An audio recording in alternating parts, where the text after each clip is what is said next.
په دې راتلونکو آیاتو کې نو اوس د دې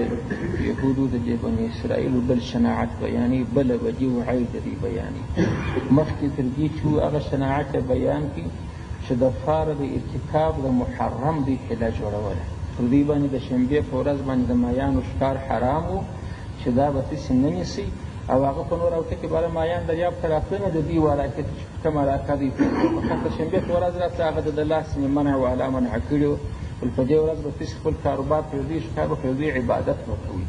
نو دا ښکار پر دوی حرام شو. دوی د حرام کار د کولو لپاره حله جوړه کړه. حله دا وه چې مالګړي یې جوړې کړې، کوچنۍ خولۍ د دریاب خوا ته واچړه، د شنبې په ورځ چې به مایان راغله په دا ګړۍ هم ننوتله، دا هلته به دوی ډوډۍ مورې شی هم راچاوه، دوی بیا خوله ورته بنده کړه. اوس خو دوی په بوټ کې اوس ما نه دي نیولي، اوس خو مې ښکار نه یې کړ. چې د شنبې ورځ به تېره شوه، باره به یې نیوله مایان به ځین تللی شو، نو خو د هغه یې ښکار و، د هغه یې عجیبه کې نیولې وه. نو د حرام کار دپاره یې د هغه د کولو دپاره یې یو حله جوړوله. نن چې په دې اوس آیاتو کې به راځي، دلته بیا د پاره د اسقاط د واجبو دوی حله جوړوي. یو کار په دوی واجب دی، دوی د هغه دپاره بهانې جوړوي چې ګونې خدای د ذمې څه مې واوړي، ځینې فارغه سم، خلاص سم. نو دلته هم حله شوه، هلته هم حله شوه، مګر هغه حله دپاره د ارتکاب د واجبو، دا حله چې ده دپاره د اسقاط د واجبو ده. هغه حله چې دپاره دغه د ارتکاب د حرامو وه، هغه حله چې دپاره د ارتکاب د حرامو وي، هغه ډېره شنیعه ده. نو بعض وار الله پاک هغه بیان کړه چې دوی دغسې معیوب خلک و، داسې بد خلک و چې د محرماتو د کولو دپاره یې چې ځان ته حیې جوړولې، په حرام کار کې بیا ځان ته راوځایله، یو پرده پر راواره کړې چې زه خو نو حرام نه کوم. اوس بیا هغه دوی چې واجب کار دي هغه پرېږدي، دغه شناعت یې الله پاک بیانوي. نو د دې دپاره مخکې یو تمهید پکار دی، هغه واقعه چې دا نو الله پاک وایي قال موسی لقومه عباره دغه آیت کریمه پر رابینه چې تمهید یې دا په مرقات کې چې د مشکات شریف شرحه د مولا علي قاري جوړه کړې ده، هغه داسې شان نزول بیان کړی دی د دې آیت کریمه. هغه وایي چې یو سړی و، د ده ښایسته لور وه، بل د ده په قربانو کې یو هغه مرکه ورته وکړه چې دغه انجلۍ ما ته راکړه، د نه ورته ورکول. نو هغه را ولاړ شو، د هغه انجلۍ دپاره یې قتل چې بره اسم ته ولا استاد قریب یو، بره بیا خپل ځان ته وکړي. نو مولا علي قاري رحمه الله دا ذکر کړی ده. دلته په تفسیر مظهري شریف کې به دا راوړې ده چې دا سړی چې په دې بني اسرائیلو کې و، ډېر مور و، دولتمن و، عامل نومېده. د ده د اکا زوی و، هغه بیا فقیر و، میراثخوار یې بل نه درلود. هغه د اکا زوی یوه دانه میراثخوار یې هغه پاتې و، نور میراثخواره د ده قتل شوي وو. نو هغه د هغه دعا یې ښودې چې خدای جل د مخه چک چې دغه مال دولت یې تا ته پاتې شي، بره خپلې چرچې پکښې کړی. بره یې د ده مرګ پر وځنډېدي چې دا ولې ژر نه مړ کېږي. بره یې دا فکر ورته وکړي، سوچ یې وکړي چې راسه خپله یې مړ کړه، دولت یې هسې هم د میراث د قانونه څخه ستا دی، بره چې بیا په مال څه کول هغه وکړي. نو را ولاړ شو، د خپل د اکا زوی یې قتل کړي. ګوره یا یې د لور دپاره قتل کړي د په مرقات شریف کې چې وایي، د مشکات شریف په شرحه کې، یا لکه ځکه تفسیر مظهري شریف چې وایي هغه وایي د دې مال دپاره قتل کړي، بل وارثه نه، بل وارثه دی ګرمات که اسم تا ته پاتېږي چې قتل کړي. نو دا مړی یې یووي، بره د بل کلي په شاوخوا کې دغه د بني اسرائیلو بل کلي والت یې بره وغورځاوه، پر هغو یې بره دعوا دایره کړله. بره ښه زما د اکا زوی مړ شو، ستاسې د کلي سره پیدا شو، خو نه معلومداره یې قاتلان تشي یاست. په اسلام کې دا اوس موږ په دین کې قانون دا چې د یو کلي په شاوخوا کې مړي پیدا شي، لکه مثلا په دې ماندې کې خدای نه کرده یو مړی پیدا شي، دغه محله ټینګېږي، هغه د مړي اولیا به راځي، د دغه کلي خلک به ټینګوي، د دغه کلي په خلکو کې به 50 نفره هغه خلک به خوښي، هغه سپینږیری چې دی چې هغه بزرګ دی چې هغه ملا دی، هغه به راولاړ 50 نفره. په دې 50 کې قسامت به ورته وایي پیدا کې به تاسې ویلي باره دا 50 نفر هر یو ته جلا جلا قسم ورکړي چې ستا دې په ذات اعلی قسم یې که دغه مړی یا تا کړي یا یې قاتل تر معلوم دا 50 نفرو چې قسم واخلي چې و موږ ته نه دي را معلوم، نه موږ وراکه کړي وي، باره به نو دیت دا کړي سره تقسیم کې ورکړي، د دې مړي دیت به ورلره ورکړي. او چې په دا قسمو کې دا 50 نفرو کې خامخا بره پیدا کېږي اول خو څنګه مړی په دې کلي کې سره یو نه دی خبر، یو نه چې لار ورسره لري، نو یا قسم ورکوه په دې 50 نفرو کې چې تو په ګوډ کې قسم خلاص یوه چا رانه ومني، نو بره ورته راواړوه، دیت یې راواړه، هغه د سورو شانو قیمت ده 1000 د مثال په طور درهم دا بوښتي. دلته په هغه وخت چې و هم د دغه چمته ځان جوړه دعوا یې دایره کړې، هغه خلک منکر شو چې موږ ولاکه به خبر د قسامت حکم هلته نه و نازل شوی په هغه ځای. اوس دوی ما دغسې لکه د قسامت باب چې دغسې دعوا کېږي، پر کلي دعوا وکړله، هغه کلي بارګه راټول شو، موسی علیه السلام ته راغله، باره د ده د اکا زوی مړ دی، دعوا یې پر موږ باندې کړې ده، اوس دغه موږ قاتل معلوم شي او موږ په خبر نه یو.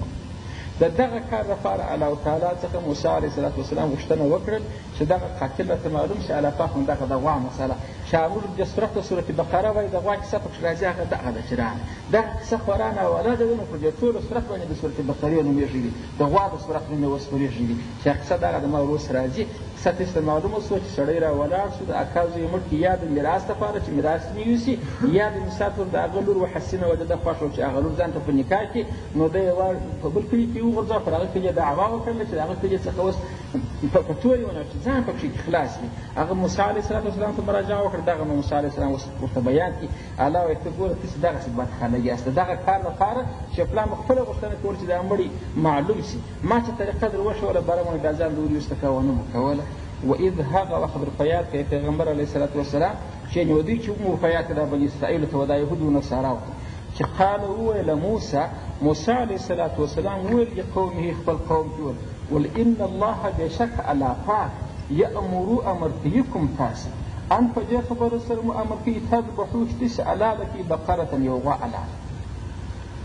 نو دغه الله پاک امر ورته وکړي چې بره غوا حلاله بره به مړي درته معلوم شي. قالو دوی ورته په جواب کې د بني اسرائیلو براجع موسی علیه السلام ته ویل اتتخذو ایا ته نیسې نه موږ هزوا رخشن بره ته په موږ روی وایه موږ درته وایو مړی د مړي قاتل راوځي ته راته غوا حلاله کړي، دا واغه څه سره ده؟ خو د مړي قاتل دی نبي یې ووایه فلاني کاکا وژلی دی، د مړي قاتل به معلوم شي او ته موږ ته وایه چې غوا حلاله کړه، دا معلومدار رخشندي سړی رخشن راوړه. نعوذ بالله دا خبره یو جنتي ته وکړه. نو دا څونه شناعت یکلا ورځې پکې وازنې غواړي، هغه چې حکم درته درکړي چې دغه به که بره بیا ورته ته پسخندي سړی پسخند راوړي، هغه چې باره دی چې ما پسخندي بولې. ګورئ قالو دوی څنګه په جواب کې ورته وویله دوی دا خبره مستبعده وګڼله چې د مړي د قاتل معلومول او د غوا حلالول دا څه سر لري، ولاکن په دې پیړیو اورېدلي چې یو څوک قاتل معلوموي بار راولاړ شي غوا حلاله کړي، دا هغه نه سره لګېږي. نه عقل وایي دا رقم، نه نقل دا رقم. نقل دا معنا چې په خلکو کې مې هم دي اورېدلي، عقل یې هم نه سره لګېږي چې زه د مړي قاتل معلوموم بار نه غوا حلاله کړم بار معلومېږي. په دغه دې ته دا کار ډېر بعید معلوم شو. نو یې بره موسی علیه السلام ته اتتخذنا هزوا اتتخذو ایا ته نیسې نه موږ هزوان رخشن بره ته موږ رخشندونه وایو. قال موسی علیه الصلاة والسلام جواب ورکړي قل اعوذ بالله ان اکون من الجاهلین. اعوذ زه پناه غواړم بالله په خدای سره ان د دې خبرې څه اکونه چې زه چې سم من الجاهلین د ناپوهانو څه خبره د دغه ځای څخه تاسې بله خبره زده کړي. دا پسخندونو د روی وهل دا د جاهل کار دی، دا مطلق پسخند ولا جاهل کار دی. بیا خصوصا د خدای پاک په احکامو کې رخشن د پسخند سړی وي دا بیا بیخي جهالت دی. نو موسی علیه السلام څنګه ورته وایي بله پناه په خدای زه جاهل نه یم چې په چا رخشن یم، رخشن خو د جاهل کار دی. بیا د خدای پاک په حکمو کې د الله پاک په آیاتو کې بیا پسخند ول بیخي بد کار دی. هغې که په آیات استهزا وي کفر ته مستلزمه ګرځي، سړی په کافر کېږي. نو موسی علیه السلام ځان دغه خبره وکړه ځان پکې پاکې بره زه د جاهلانو څخه نه یم، دا خو د ناپوه د بېعقل سړي کار دی چې په چا باندې رخشن وي. نو هره محله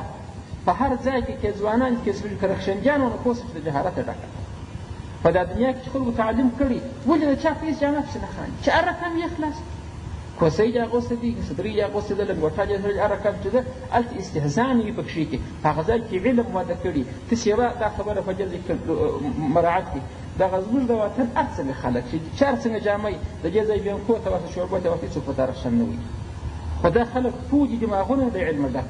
په خپل وطن کې ته ورسه هلته شعبې ته ورسه په لنګوټه والا په صدرۍ والا په ترکوز په کالو والا دې ډېرې پسخندونه کوو، خو هلته مغزه یې د جهالت ډک دي د نجاسته څه ډک.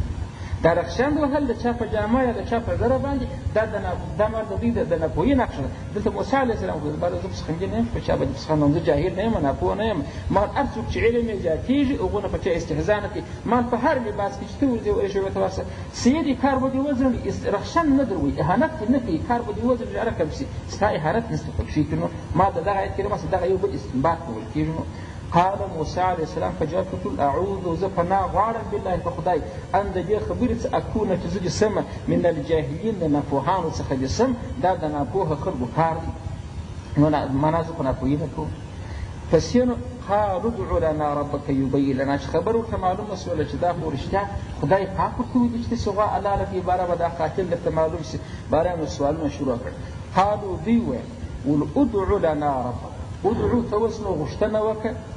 لنا زموږ دپاره ربک د ربه څخه ستا یبین چې هغه بیان کړي لنا زموږ دپاره چې ما هیه د هغه څه شي ده ما هي یعنې ما صفت وها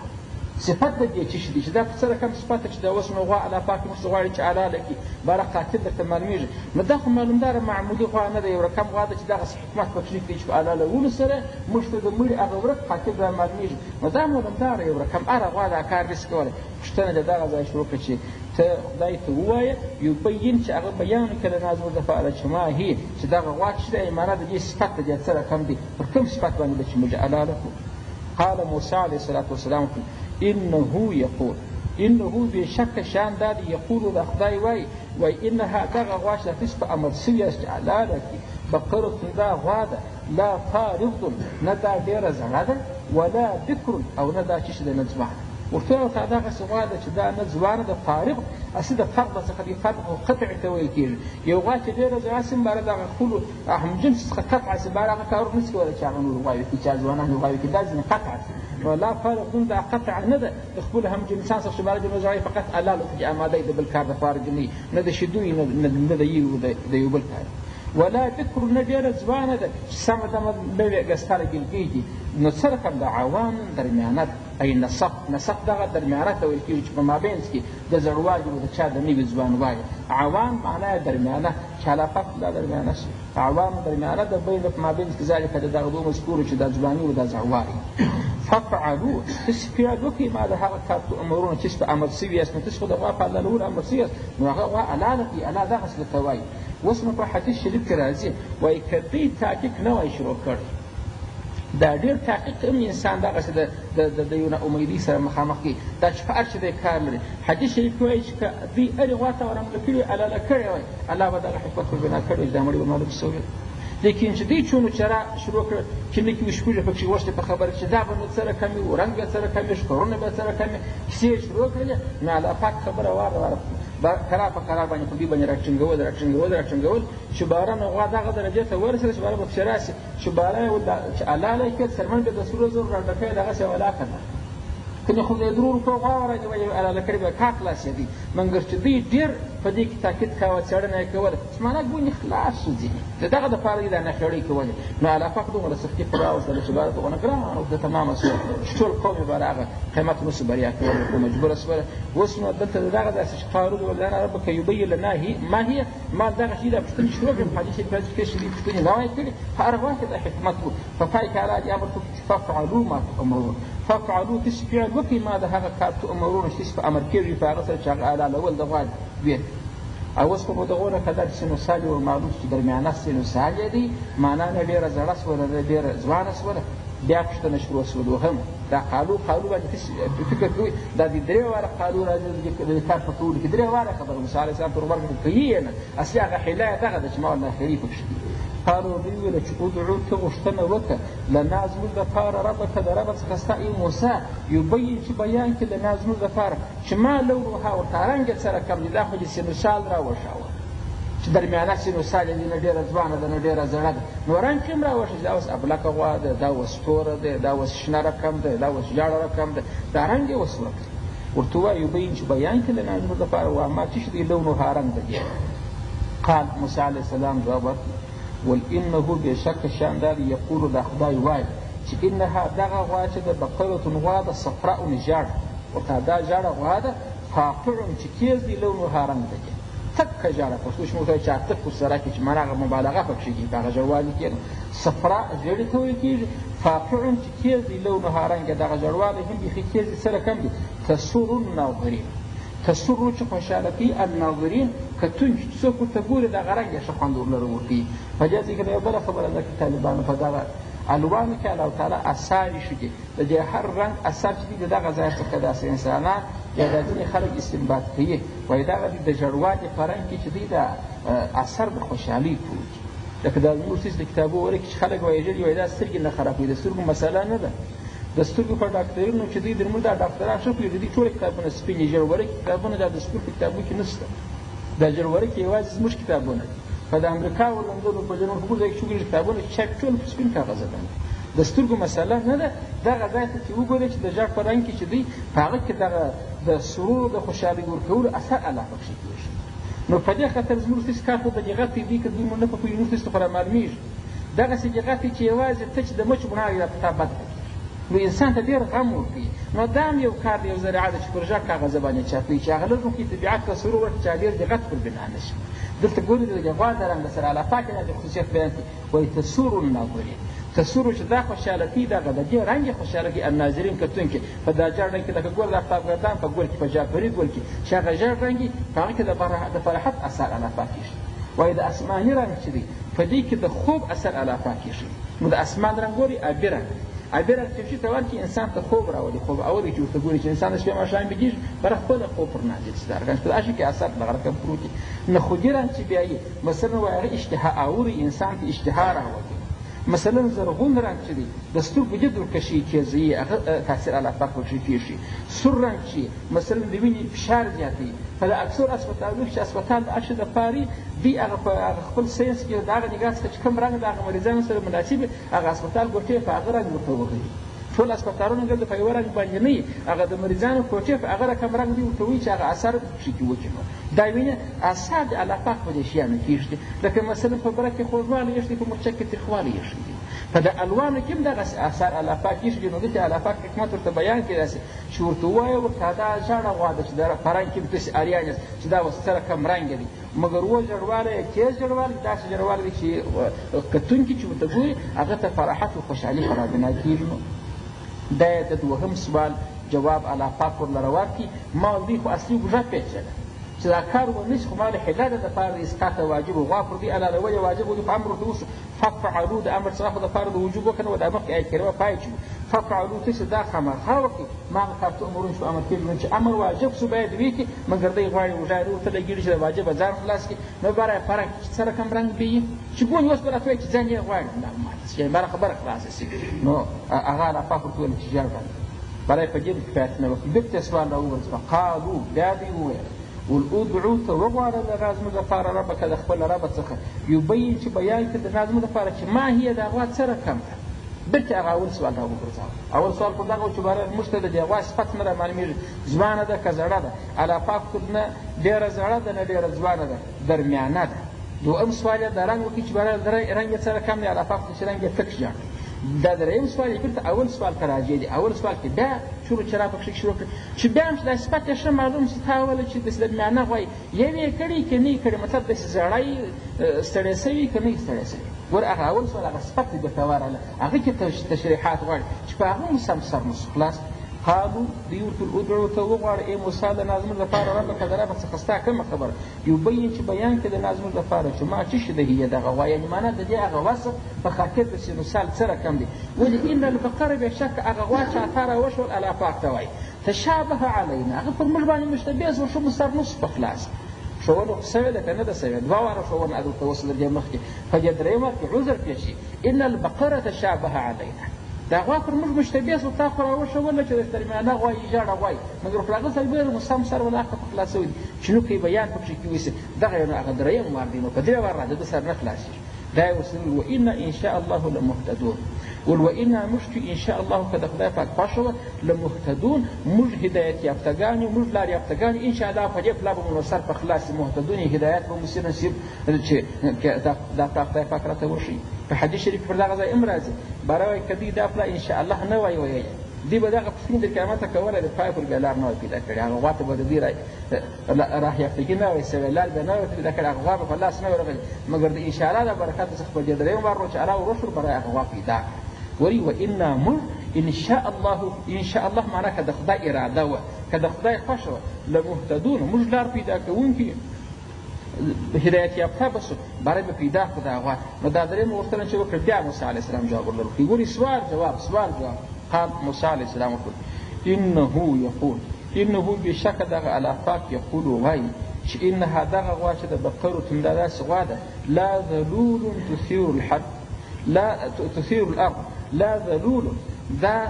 خواره نه ده ډېره ستړې نه ده تثیرو چې دې څیره دي یوې کړي الارض مځکه چې مځکه یې یوې کړي دا دغه رقم غوا نه ده ولا تسقي الحرث ولا تسقي نه دي اوبه کړي دي الحرث کښت دي اوبه کړي. د پخواني زمانو خو نو دغسې ارهډونه نه وه لکه دا اوس چې ماشین په چالان کې اوبه راغورځي. نو بیا ارهډ کښلي اوبه ځکه د څا کښلي نو بیا په غوا یا په اوښ یا په خره بې اوبه راکړلې غټې غټې سودغې بې پسې تړلې وې هغه سودغې بې ورته یې وجه نو بیا د خپل کښت په اوبه وه. نو دا اوبو راکشول هم حیوان ستړي کوه، خو غټې درنې سوداغې وې داسې نه وې لکه دا انسان چې راکاږي، هغه هم انسان د کار ایستی. یا یې وي دغسې ماشینان ټکټران نه وه، نو چا به په خرو یوې کول، هر چا خپل در وسه کولي و، چا به غوایي درلود هغه مشرو کې به ډېر خاړ، چا به په غواوو یوې کولې، چا به په خرو په دغه حیواناتو یوې کولې. نو الله ورته دا دغسې غوا ده چې نه یوې ستړې کړې ده چې یوې کړي مانا مځکې ډېرې څرلي، او نه د اوبو راکشلو دا ستړی کړې ده چې په دغه باندې د دې بدن خراب شوی، دغه د ستړیا کار یې سره کړی نه چې دغه رقم غوا ده ورته دغسې وایي. نو قال موسی علیه السلام ورته چې انه د خدای پاک یقول وایي چې انه شان دی یقول د خدای پاک وایي چې انها دغه غوا چې تاسې په مأمور سوي یاست بقرة دا داسې غوا ده لا ذلول نه خواره ده. څنګه خواره تثیرو چې هغې دې یوې کړي الارض مځکه سره اړولې دي معنی شجاره ده کړي، ولا تسقي الحرث ولا تسقي او نه دي اوبه کړي د الحرث کښت نه دي. نو څه رقم ده لا شیة فیها، بیان یاست چې لا شیة هېڅ عیب نشته فیها په دې کې، پر دنیا باندې یو عیب نه لري چې د دې غوښه خرابه سوي ستړیا ستړیا دې پیدا کړي په دا یو په دغه شیانو خو دا غوښه دغسې تسمسې باره د خوراک نه دغه د وطن غوایان چې دا یوې پکښې سوي په صحراو کې د هغو غوښه بېکار وکړل، د خلکو د هغو غوښه نه خوړه باره یې ولول د پسه غوښه نو ډېره پرې بېده، او یو دغسې غوایان یې لکه د دې علاقې د هندوستانه چې راځي دا خو د پسه د غوښې سره سر په سر ده. ولې دغه غوایان چې د هندوستان سره ده خو اکثره د دوی خدایان دي، نه یوې پکې یې رشته غورځولې ده په ژوند باندې ورته نه وایي خدای سجده ورته کوي خو معبود یې دی. نو دغسې دوی کړي چې دغه غوښه یې څه رقم صفایي لکه د پسه دغسې نازکه غوښه یي، او هغه حیوان چې یوې وکړي باره یې غوښه تسمسې ګرځه لکه پلې دا رقم چې بېکاره څه غوښه. نو الله لا شیء فیها په دې کې هېڅ عیب نشته، د ستړیا به دپاره راغلي نه یوې کړي دي نه اوبه راکړي.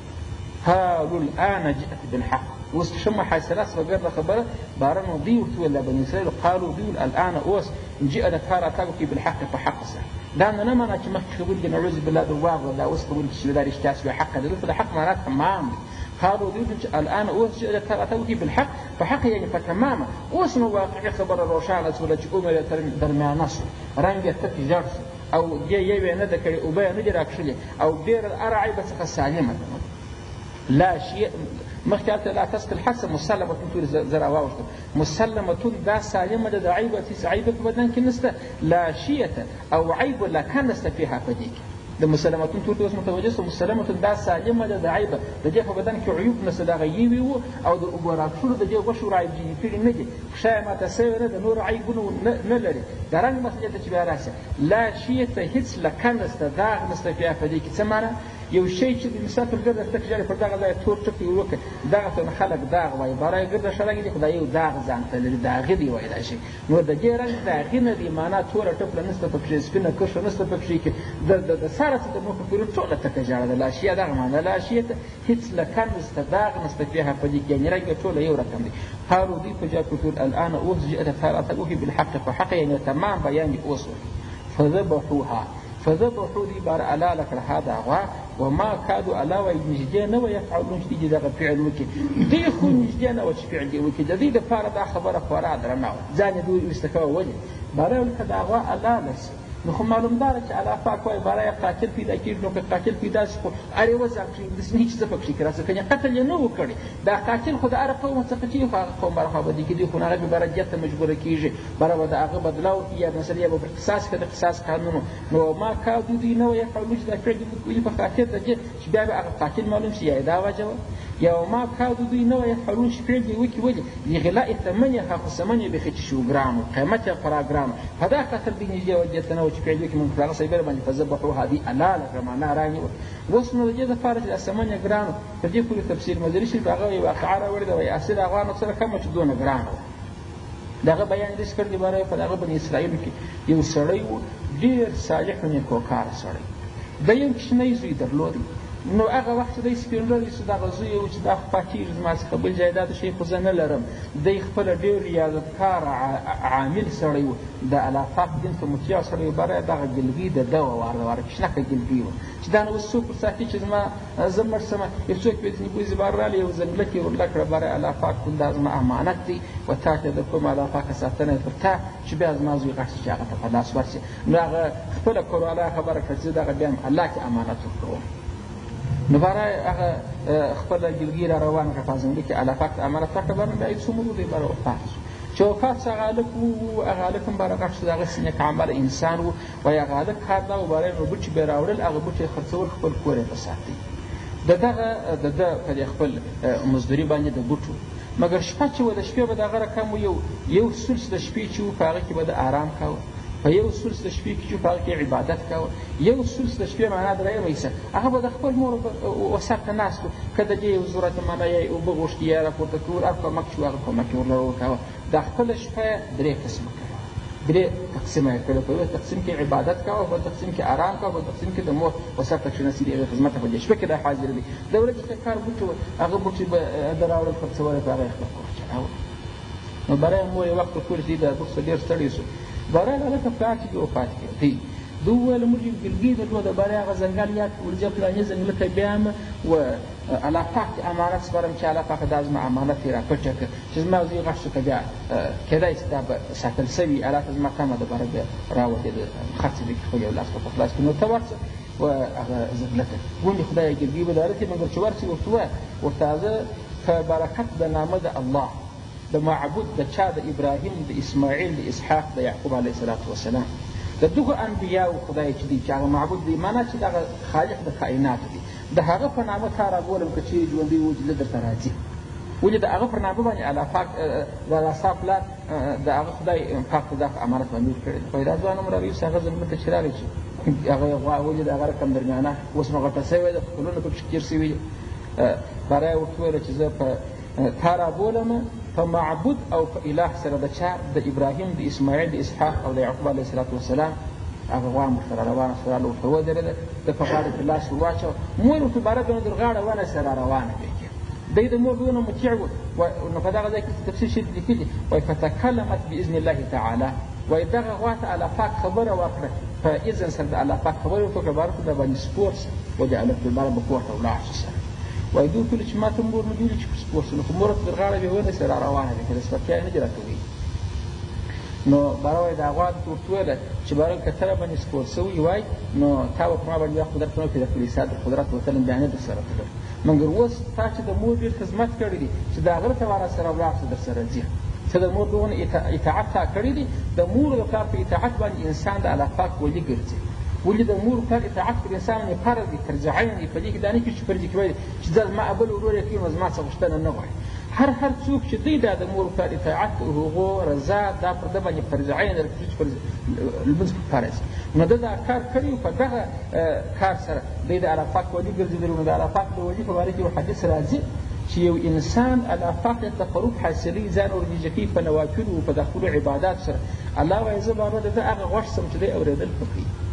زه د ده هغه سترګې سم چې لیدل خوښوي، زه د ده هغه لاس سم چې نیول خوښوي. د دې څه مطلب شو؟ الله وایي زما رضا عبارت چې دی سترګې غواړي اته لپاره کار ځینې واخلي، هغه کار ځینې اخیستلی شي. په غوږو باندې الله وایي چې په غوږو کې مورول کړي، زه هغه د ده هغه غوږ سم په لاس باندې. نو څه معنا؟ چې الله پاک وایي چې د ده د رایې مطابق دا خپل قدرت باره زه ګایګای چلومه. نو واورتل که ته غره ته اوس اشاره وکړي چې را سره ولاړ ته در سره ځي. څه معنا؟ الله یې ستا لپاره مطیع کوي، تابع کوي. نو زه خدای غواړم زه بیخي ستا تابع یم. نو باره یې غوا راوستله خپل کور ته، مور یې باره ورته ویل غوا به بوځې و ګنج ته خرڅه به یې کړې، مګر وویل چې در 3 دیناره چې کم ورنه دا به په دغه 3 روپۍ باندې خرڅوي د سرو زرو